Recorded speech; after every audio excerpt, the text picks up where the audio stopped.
Olá, povo, paz de Cristo. Vamos à lição 3, uma igreja fiel à pregação do Evangelho, lição 3 da Igreja em Jerusalém. Doutrina, comunhão e fé, a base do crescimento da igreja em meio às perseguições desse terceiro trimestre de 2025.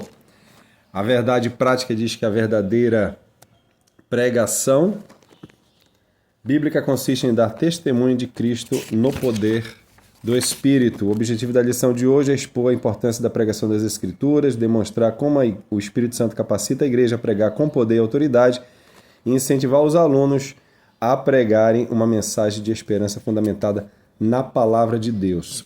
Nós estamos estudando Atos dos Apóstolos, lembrem disso, né? Você está lendo Atos dos Apóstolos para acompanhar a lição?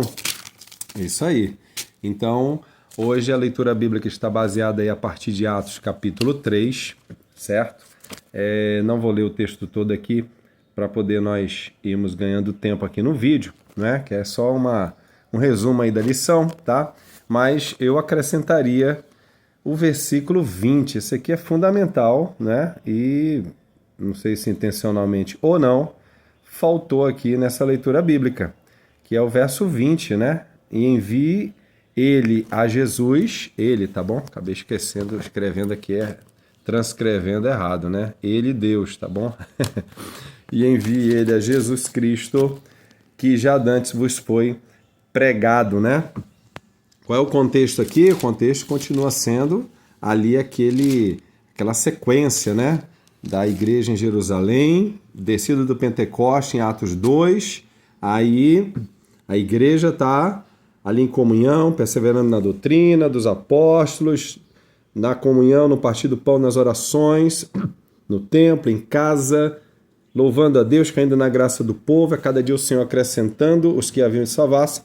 E um desses dias seguintes, Pedro e João subiram à oração, né, da hora nona, tá certo? Estamos falando aqui de quê? De 3 horas da tarde, né? Começa a contar de 6 horas da manhã, certo? 15 horas, 3 horas da tarde. Então, havia aquele costume deles irem orar, né? Ali. E Pedro e João vão ao templo. E encontram ali um coxo, que está à porta do templo, certo? E aí é quando Pedro e João olham para eles e dizem assim, olha, fitando João, né? O Pedro com João, fitando os olhos nele, diz, olha para nós. Quando o paralítico olhou, esperando receber alguma coisa, certo? Provavelmente, né? Uma esmola, uma ajuda. Pedro diz, não tenho prata nem ouro, mas o que tenho te dou, em nome de Jesus Cristo, o Nazareno, levanta-te e anda. Às vezes a gente ouve algumas pregações dando a entender que o camarada deu um salto ali e saiu andando, né? Mas não é isso que acontece não, ali, ó. Aí Pedro toma-o pela mão direita, o levanta e logo seus pés e tornozelos se firmaram, certo? Aí sim, e saltando ele, pôs-se em pé, andou e entrou, eles no templo, andando, exaltando e louvando a Deus, e todo o povo viu andar e louvar ao Senhor, né? O povo então corre, atônito, e aí é a ênfase da lição de hoje, né? Porque a lição é o quê? Uma igreja fiel à pregação do Evangelho. Então vai enfatizar a pregação, o querigma, né? Do grego, a palavra. E aí, olha só essas ênfases que dão aqui, ó. Verso 12. Quando Pedro viu isso, disse ao povo. Então começa uma pregação.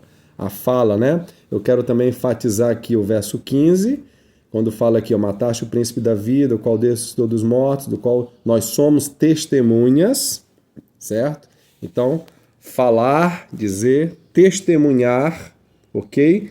E até voltando ali na história, né? Quando ele cita ali que Deus assim cumpriu, que foi falado pelos profetas, pela boca dos profetas, olha aqui, ó, havia sido anunciado que o Cristo haveria de padecer. Então é a ênfase da lição de hoje. Palavra-chave da lição, olha só, pregação, tá certo? Então você tem que estudar a lição com esse foco, com esse objetivo, com essa lente, tá? Olhando o aspecto da pregação, ok? Gente, lembra que lá em Atos, desde o início aqui nós estamos dizendo, né? Olha o propósito da igreja, por exemplo, ser revestida de poder. Jesus falava, vocês vão receber o Espírito Santo que há de vir sobre vocês, não é? E vocês vão receber poder para quê? Para ficar só alegre, feliz, espiritualmente, emocionado, ou se sentindo espiritual, ou se sentindo mais santo, ou se sentindo avivado, uma sensação, uma experiência espiritual. O objetivo não é esse, tá? Isso até faz parte também. Mas olha que o objetivo mesmo de ser cheio do Espírito Santo é ser testemunha de Jesus. Jerusalém, Judéia, Samaria, até os confins da terra, ok? Então, Atos 2, quando desce o Espírito Santo, eles são batizados com o Espírito Santo. O que acontece? Salvação, pregação da palavra, pregação do Evangelho, ok? E ele fazendo referência, Pedro, né? Ali a profecia de Joel, certo? Joel 2, que começa falando do derramamento do Espírito Santo, né?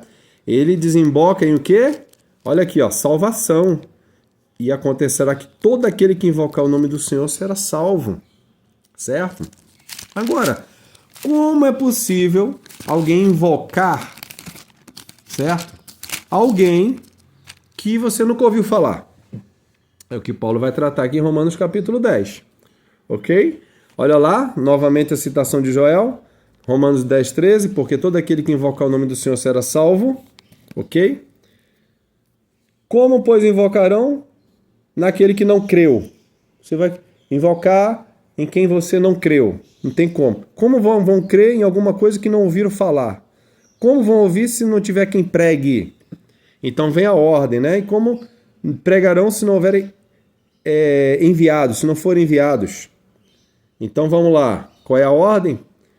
Alguém precisa ser enviado para pregar. Aí quando ele prega, alguém ouve. Quando alguém ouve, crer. Quando crer, invoca. Quando invoca, será salvo. Ok? Nem todos crerão? Sim, está aqui, ó. Mas nem todos obedecem ao Evangelho. Certo? Nem todos vão crer. Mas eles anunciaram. Por toda a terra saiu a voz dele. As suas palavras até os confins do mundo. Se lembra aqui, ó? Olha aí, Romanos 10. Nós estamos no 18. Olha aí, Atos 1, 8, né? Testemunhas até os confins da terra. Marcos 16, 15. E de pregar o evangelho a toda criatura. Certo? E de por todo mundo pregar o evangelho a toda criatura. Mateus 28 também, e a todas as nações, ensinando-os a guardar todas as coisas que vos tenho ensinado, fazendo discípulos de todas as nações. Então, até os confins da terra, certo? Que o evangelho tem que chegar, o evangelho tem que alcançar todas essas vidas, ok? Então, tá lá Pedro anunciando, né? Vamos voltar para Atos, certo? Atos 3, de novo ali, que é o nosso texto áureo. Tá? Então, assim como está nessa sequência de pregação do Evangelho, Atos 2, Atos 3, acontece esse milagre. Daqui a pouco nós vamos falar um dos aspectos da pregação, né? Que a pregação ela precisa ser uma manifestação do poder de Deus, certo? A igreja precisa anunciar o Evangelho com autoridade, né? Com autoridade, certo? O Evangelho não pode ser mero discurso filosófico, uma mera reflexão de um coach, né? De autoajuda, que só fica mexendo com nossas emoções, né? Está na época de muita pirotecnia, certo? Para poder aí mexer com o emocional, né? Fundo musical, né? O fundo musical para as pessoas ficarem ali um pouco mais emocionadas, né? Para ver se realmente a palavra faz um efeito, né? Então vamos ver o que é a verdadeira pregação do Evangelho, o que é a essência da pregação do Evangelho e que precisa ser feita com autoridade e na unção do Espírito Santo de Deus, certo? Você pode fazer um curso de oratória, você faz um curso de homilética, você estuda, você pode buscar muitas técnicas, tá? Mas não é isso que vai salvar, que vai operar realmente salvação nos ouvintes. Precisa ser uma pregação com a unção do Espírito Santo de Deus, com a graça de Deus, para que ela tenha autoridade de pôr em liberdade os cativos. Olha o exemplo de Jesus, nosso maior exemplo, né? O maior de todos os pregadores, né? Lucas capítulo 4, vamos aqui. Lucas 4, olha Jesus, hein? Aqui, ó, citando Isaías, né? 61, o Espírito do Senhor é sobre mim, porque me ungiu, pois que me ungiu, né? Lá o Isaías 60 diz, porque me ungiu. Ou seja, para pregar os pobres, para evangelizar os pobres, anunciar boas novas, evangelho, né? Enviou-me a curar os quebrantados de coração, a pregoar liberdade aos cativos, dar vista aos cegos, pôr em liberdade os oprimidos, a anunciar o ano aceitável do Senhor. Ok? Essa palavra aqui é querusso, né? O apregoar, tá certo? Então em Mateus 3:1 diz que o João pregava, João Batista pregava. Atos 8:5, Filipe pregava a Cristo. Romanos 10, nós já demos uma passadinha por lá, né? Sobre a pregação do Evangelho. E Paulo ali a Timóteo, 2 Timóteo 4, verso 2, pregues a palavra a tempo e fora de tempo. Redarguas, redarguir significa corrigir. Repreendas, exorte com toda longanimidade e doutrina. Olha aqui, ó, faze a obra de um evangelista. Verso 5, cumpre o teu ministério. Né? Existem aqueles que são chamados especificamente para o ministério evangelístico, ok? Mas, na verdade, na essência, toda a igreja, ela é evangelizadora. Ela é uma evangelista, certo? Por essência, por chamado, eu e você. Agora, tem aqueles que vão exercer o ministério, tem o chamado específico para o ministério evangelístico, né? De ganhar almas, né? Eu nunca esqueci, né? Uma questão didática aqui, utilizando as mãos, né? Dos dedos a respeito dos 5 ministérios. E o evangelista é esse aqui, ó. O grandão, ó. É o dedão aqui, tá vendo? Porque ele tem que ter a visão do mundo, né? O pastor é o da aliança, olha aqui, ó. Né? O mestre é o dedinho pequenininho aqui, que não pode se ensoberbecer, da sabedoria que Deus deu, do conhecimento. O profeta, ele aponta, né? O dedo que aponta. O apóstolo pega em todo mundo, né? Apóstolo, ele é profeta, ele é evangelista, ele é pastor e ele é mestre. E o evangelista, porque é maior de todos, está acima de todo, não. É porque ele tem que ter a visão do mundo, ó, evangelista. Mas ele tem que sair por todo mundo. O púlpito do evangelista é a praça. Evangelista não pode ficar, tô triste porque nunca mais o pastor me deu a oportunidade para eu pregar aqui no culto, no domingo na igreja. Ué, o púlpito do evangelista não é o púlpito da igreja, certo? Claro que nossos cultos também precisam ser evangelísticos, são evangelísticos, né? Mas não essencialmente você está no púlpito da sua igreja ali, ok? O púlpito do evangelista é a rua, são as praças, são os valados, né? Hoje agora potencializado aí pelas mídias sociais. Olha que coisa maravilhosa, né? Você pode estar anunciando o evangelho ao mundo todo, tá certo? Vamos continuar aqui. Então, Jesus, o Espírito do Senhor está sobre mim, pelo que me ungiu, né? Para pôr em liberdade cativos, curar enfermos, dar vista a cegos, pôr em liberdade os que estão em prisão. Gente, como é que se consegue isso? Pelo amor de Deus, não vai conseguir meramente com técnicas de oratória. Isso precisa do poder do Espírito, por isso que está na sequência aqui, ó. Você precisa receber poder, certo? Para ser testemunha, você precisa ser batizado com o Espírito Santo, tá? Então você já é convertido? Aceitou Jesus como Senhor e Salvador? Se arrependeu, converteu-se a Deus, está servindo ao Senhor, agora busca o poder do Espírito Santo, busca essa promessa para você ser cheio do Espírito Santo e exercer com poder, com autoridade, com excelência, com eficácia o ministério que o Senhor tem te dado, tá certo? Então, a lição, olha só, os pontos da lição aqui. A igreja prega as escrituras, essas escrituras, obviamente, né, revelam a Deus, né? Tem que anunciar Deus, tem que falar do Criador, tem que falar da salvação, da nossa redenção, certo? Então a pregação, ela precisa anunciar o plano de Deus, precisa anunciar o propósito de Deus, ok? Ela precisa testemunhar de Jesus, a pregação precisa ser cristocêntrica, né? As escrituras dão testemunho de Cristo, né? Há às vezes uma interpretação errada lá de João 5,39, Jesus não está mandando eles examinarem as Escrituras, né? Jesus ele está assim já afirmando, certo? Que eles examinam as Escrituras. Os judeus, eles examinavam, né? Eles já faziam. Isso aqui não é uma ordem para examinar. Ele está dizendo que os judeus, maravilha, eles já examinavam as Escrituras, porque eles sabiam que as Escrituras tinham vida eterna. Só que eles ainda não tinham se tocado, que as Escrituras testificavam de Jesus, apontavam para Jesus. O que faltou para o judeu é isso, certo? Então tem muito religioso, né, que ele, é a Bíblia, é a palavra de Deus, é a palavra de Deus. Só que não consegue trazer para a sua vida, não consegue levar aos ouvintes, certo? A salvação, o arrependimento. Porque olha aqui, ó. Por fim, as Escrituras confrontam o pecado. No final da mensagem lá da pregação de Pedro, né? Deixa eu puxar aqui esse marcador aqui, que eu estou toda hora aqui, voltando aqui no Atos 3, certo? No final da história lá, certo? Olha aqui, olha a conclusão da mensagem. Arrependam-se e convertam-se para que sejam apagados os vossos pecados e venham assim os tempos de refrigério pela presença do Senhor, não é?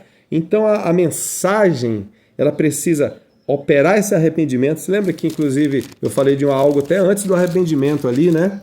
Lá em Atos 2, o povo ali compungiu, o coração se compungiu, o coração se comoveu, houve uma comoção, certo? Só que essa comoção, esse emocionalismo precisa me levar ao arrependimento. A metanoia, do grego metanoel, arrepender-se, certo? E aí é que eu acabei não completei aqui a escrita, né? Converter significa 180 graus, não pode ser 360, senão você volta para o mesmo lugar, né?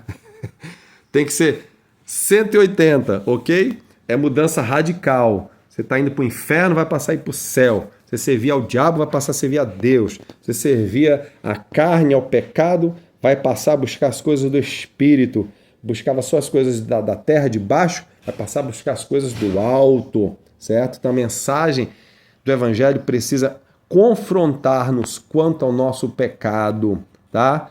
É muito bonitinho, essas pregações estilo coach, né? Essas pregações que querem fazer a pessoa se sentir quentinha, aquecidinha, bonitinha, né? Igual a igreja de Laodiceia, que não era quente nem era fria, né? Tava morninho, bem gostosinho ali o culto, né? A pregação bem agradável, que senão o crentezinho, ele não volta mais para a igreja. Olha que coisa bonitinha. Aí morre e vai para o inferno, né? Distante de Deus, não adianta nada, tá? Deus cuida de nós. Olha só, gente, vamos né? Sem hipocrisia aqui, sem falsidade. Deus cura as nossas enfermidades, Deus restaura a nossa família, Deus, ele socorre o teu negócio, tá ruim nos negócios, nas finanças, certo? Todas as áreas da nossa vida. O Evangelho, ele é pleno, ele é completo. Você lembra do Gadareno, né? O Gadareno, camarada endemoniado, perturbado, isolado de todo mundo. Quando Jesus chega, liberta aquele homem,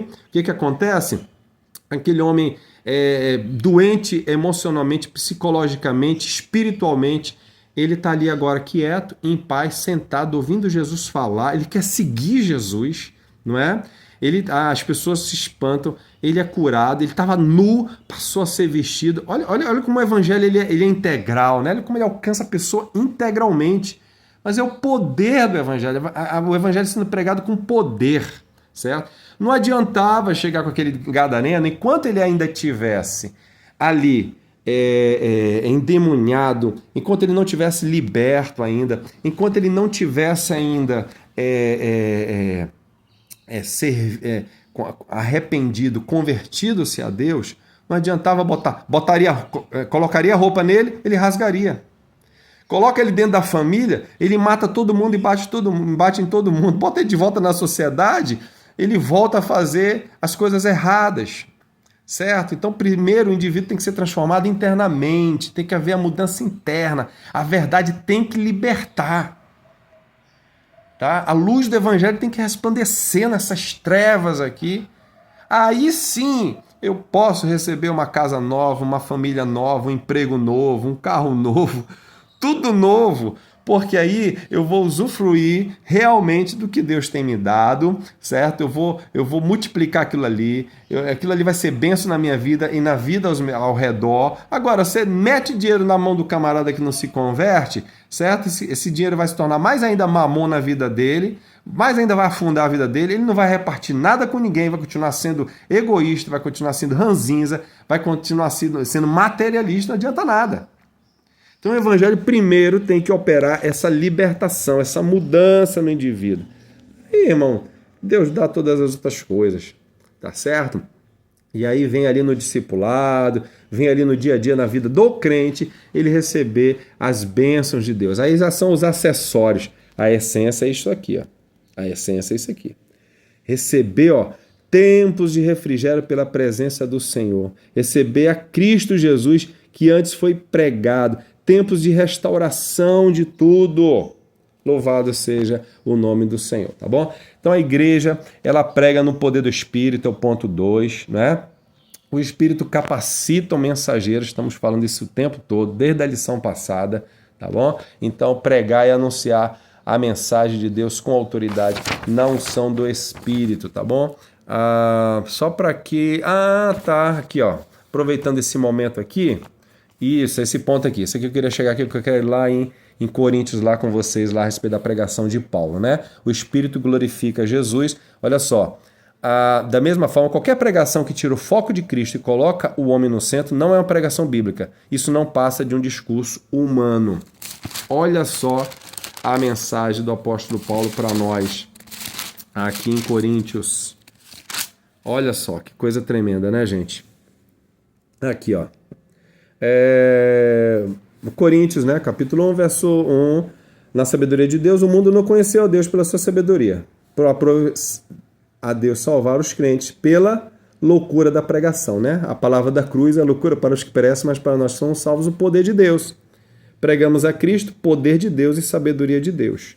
Ok? Por quê? Quando Paulo foi até eles, não anunciou o testemunho de Deus. Quando ele anunciou o testemunho de Deus, ele não foi com sublimidade de palavra ou sabedoria. Certo? Paulo estava ali, né, vivendo ainda resquícios do auge da cultura grega, certo? Estou dizendo resquícios, né, porque ali o Império Grego foi muito mais forte lá, 200, 300, 400 anos antes de Cristo, né? Mas você vê que a cultura helênica era tão forte ainda que, apesar do Império Romano estar imperando, dominando, o mundo não falava latim, falava grego. A cultura grega ainda era muito forte em todos os aspectos. E Paulo, ele cresceu no mundo grego, não é isso? Romano de nascimento, certo? Aos pés do sábio Gamaliel, aprendendo a cultura judaica, certo? Mas também conhecendo a cultura helênica. É tanto que Paulo, ele pregava em latim, pregava em grego, pregava em hebraico, não tinha negócio com ele. Poliglota, entrava em todas as culturas, certo? E aonde chegava era muito bem respeitado. Mas ele não ficava ali na sublimidade de palavras ou de sabedoria humana, né? A palavra de Paulo e a pregação dele não constituem palavras persuasivas de sabedoria humana, mas em demonstração do Espírito e de poder, certo? Existem argumentos, né, que as pessoas podem buscar para ficar tentando provar doutrinas, princípios bíblicos a respeito da criação, a respeito do Espírito Santo, a respeito do Evangelho, da igreja e tantas outras coisas, como argumentações, e isso opera na nossa razão, e o ser humano ele é um ser racional, claro, a gente procura racionalizar todas as coisas, certo? Só não podemos esquecer que a salvação, a conversão, a libertação, ela é operada pela pregação do poder do Evangelho. Tem que ser uma demonstração de espírito e de poder. Por isso a lição de hoje está no contexto de Atos 3, porque o paralítico anda. Porque Pedro e João dizem, não temos prata nem ouro, mas o que temos, isso lhes damos. O quê? Em nome de Jesus, levanta e anda. Né? Então o que adianta uma igreja ter muita filosofia, ter muita oratória, ter muita estrutura, ter muita pirotecnia, a igreja tem IA, inteligência artificial agora, né? A igreja tem muita filosofia coaching, certo? Mas não tem o levanta e anda mais. Tem poder para colocar um paralítico para andar, para libertar um cativo realmente, libertar o oprimido, dar vista realmente ao cego, né? Certo? As pessoas vão ter apenas a sua razão alimentada, Só que essa razão alimentada meramente por filosofias, por discursos humanos, certo? Sofismas, não vai te salvar no dia e na hora da morte. Quando você passar pelo vale de sombra da morte. Sabe quando chegar o dia mal? Sabe quando chegar o dia assim realmente complicado? Aí essa fé, olha aqui, ó.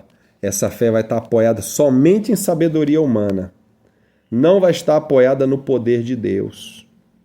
Quando aquele pregador coaching desaparecer, a sua fé vai junto com ele. Aquele pastor coaching desaparecer, sua fé vai junto com ele. Sua fé precisa estar apoiada no poder de Deus.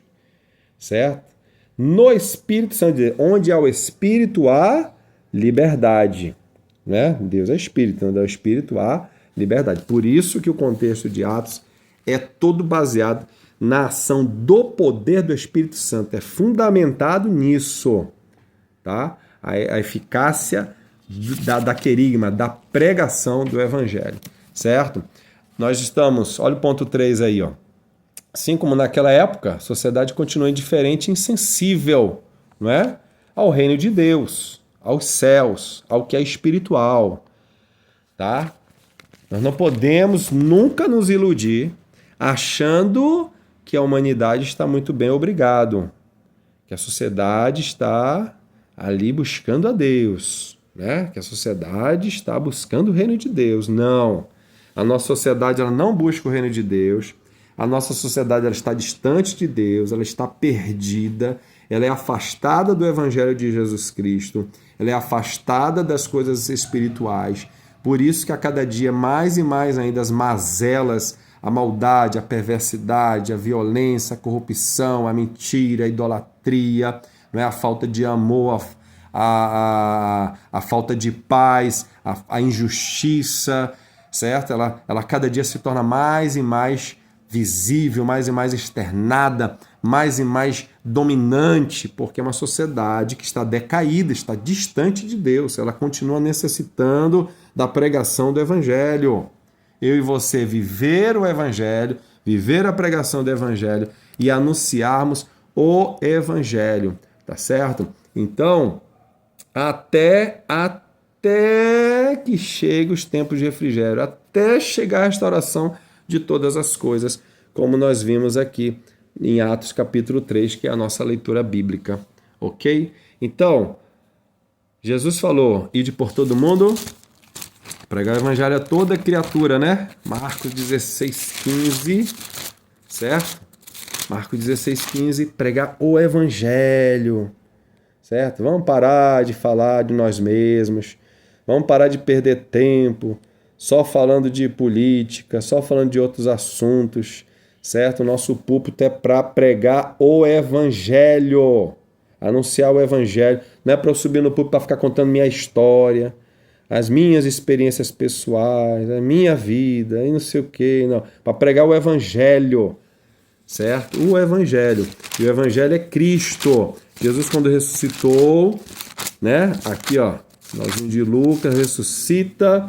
E ele pega ali, vai falar com os discípulos não estavam entendendo muitas coisas ainda. Jesus disse, olha, Lucas 24:44 são as palavras que vos tenho dito, estando ainda convosco, convia que se cumprisse tudo que de mim estava escrito na lei de Moisés, nos profetas, nos salmos. E olha lá, assim está escrito que assim convinha que o Cristo padecesse, ao terceiro dia ressuscitasse dos mortos. Olha o que é o Evangelho, gente. É anunciar Jesus, anunciar o sofrimento de Cristo, anunciar que Jesus ressuscitou e se pregasse o arrependimento e a remissão dos pecados em todas as nações, começando por Jerusalém, que é o Marco 0. Por isso que a gente está estudando, né, a igreja em Jerusalém. Olha aí, ó, que é o modelo. Você lembra da lição passada? O modelo, não esqueça disso. Tá? Então, nós somos testemunhas disso, gente. É por isso que nós recebemos o poder do Espírito para anunciarmos essa mensagem, para proclamarmos esse evangelho. E é Cristo, a essência da proclamação do evangelho, Jesus, tá bom? Pregando a Cristo, corrija aí na sua lição aí, não é Atos capítulo 4 aqui na leitura diária, é tudo Atos 3, Atos 3, pregando a Cristo, tá? Conforme Atos 3,16 e Atos 8,5, que Filipe, lá em Samaria, pregou também a Cristo, ok? Como aqui, ó, pela fé no seu nome, fez esse o seu nome fortalecer a este, e vedes e conheceis a fé que é por ele, que por ele deu Jesus, a este na presença de todos, essa perfeita saúde.